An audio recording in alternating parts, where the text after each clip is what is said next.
Господи, где ты был? Я вся извелась, обзвонила все морги и больницы. Женщина, вот возьмите пиццу, с вас 300 рублей. Дискотека в деревенском клубе. Парень подходит к девушке. Ты танцуешь? Пока нет. Пошли, трактор поможет толкнуть.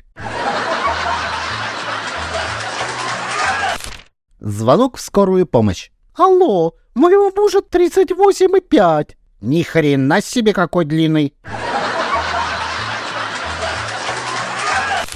Муж приходит вечером с работы. Дорогая, что у нас сегодня вкусненького на ужин?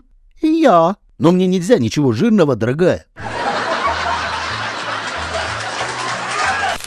Муж жене. Ты же зарекалась не есть после 6. Что делаешь в холодильнике? Перестановку.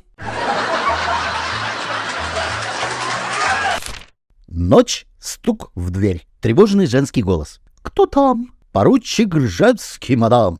Опять будете гадости говорить и ко мне приставать? Конечно. Подождите, найду ключик. Я когда напьюсь, никого не боюсь. Даже жены? Ну, до такой степени я еще ни разу не напивался.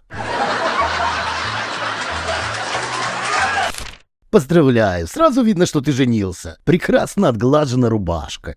О да, это первое, чему жена меня научила. После секса мужик встает, начинает собираться. Пойду, обещал сегодня жене пораньше быть. Она с грустью в голосе. Да, конечно, милый, иди. Постой, сволочь, я же твоя жена.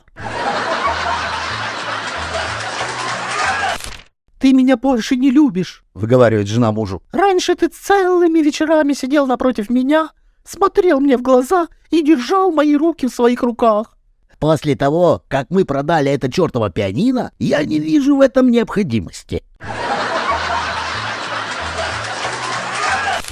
Дорогая, тебе все-таки надо научиться готовить. А чем тебе не понравилась рыба с картошкой, что я приготовила вчера? Ты про чипсы с кольцами кальмара, что ты насыпала в тарелку.